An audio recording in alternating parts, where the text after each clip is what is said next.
Assalamualaikum warahmatullahi wabarakatuh. Halo teman-teman, perkenalkan nama saya Indah Juliana Lestari, NIM K71190077 dari kelas 3B Prodi PGSD Surakarta, Universitas 11 Maret. Pada kesempatan kali ini kita akan mempelajari tentang materi getaran dan bunyi. Apa sih pengertian bunyi itu, lalu apa saja manfaat dari cepat rambat bunyi dan pemantulan bunyi dalam kehidupan sehari-hari? Mari kita simak penjelasan berikut. Pada kesempatan kali ini, kita akan mempelajari tentang getaran dan bunyi. Yang pertama, getaran. Getaran adalah gerakan bolak-balik yang ada di sekitar titik keseimbangan, di mana kuat lemahnya getaran dipengaruhi besar kecilnya energi yang diberikan. Pada gambar tersebut, jarak tempuh BACBA disebut satu getaran penuh. Dalam getaran, perlu diketahui beberapa istilah. Yang pertama, amplitudo. Amplitudo adalah simpangan terbesar dihitung dari kedudukan seimbang. Amplitudo diberi simbol A besar dengan satuan meter. Frekuensi. Frekuensi getaran adalah jumlah getaran yang dilakukan oleh sistem dalam satu detik. Diberi simbol huruf F kecil. Yang ketiga, periode getaran. Periode getaran adalah waktu yang digunakan dalam satu getaran dan diberi simbol T. Hubungan antara periode dan frekuensi getaran.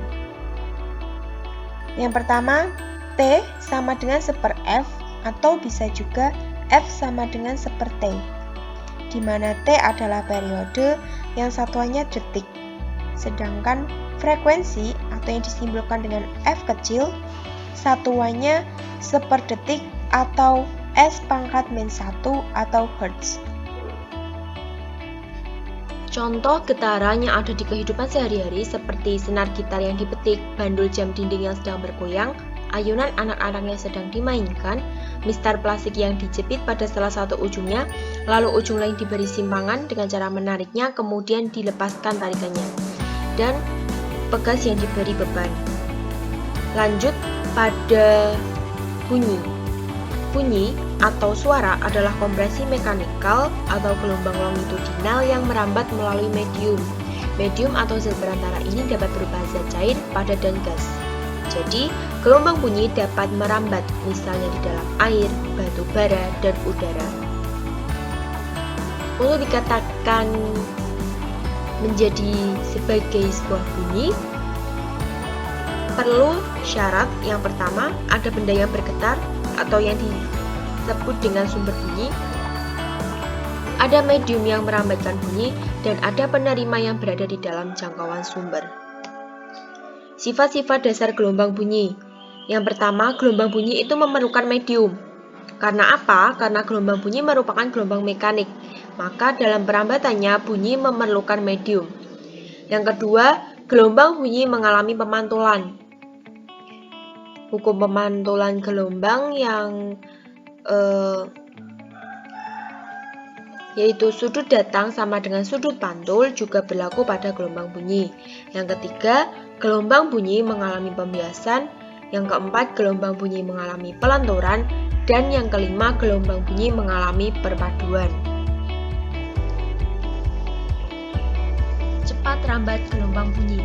Cepat rambat gelombang bunyi biasa dirumuskan dengan panjang gelombang dibagi periode, atau bisa juga cepat rambat gelombang sama dengan panjang gelombang dikali frekuensi.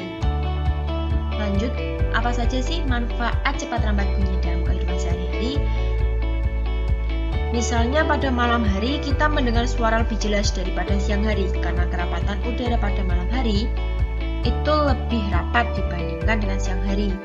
Lalu cepat rambat gelombang bunyi juga dimanfaatkan oleh para nelayan untuk mengetahui siang dan malam.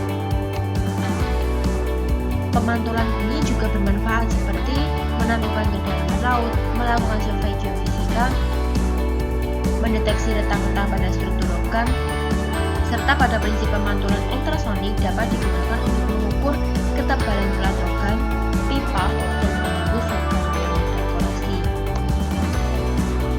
jenis bunyi berdasarkan besar frekuensinya. Terbedakan menjadi bunyi infrasonik, audiosonik, dan ultrasonik. Infrasonik yaitu bunyi yang frekuensinya kurang dari 20 Hz dan dapat didengar oleh anjing, jangkrik, angsa, dan kuda. Untuk bunyi audiosonik yaitu bunyi yang frekuensinya berada antara 20 Hz sampai 20.000 Hz dan dapat didengar manusia. Bunyi ultrasonik, bunyi yang frekuensinya lebih dari 20.000 Hz dapat didengar oleh kelelawar dan lumba-lumba.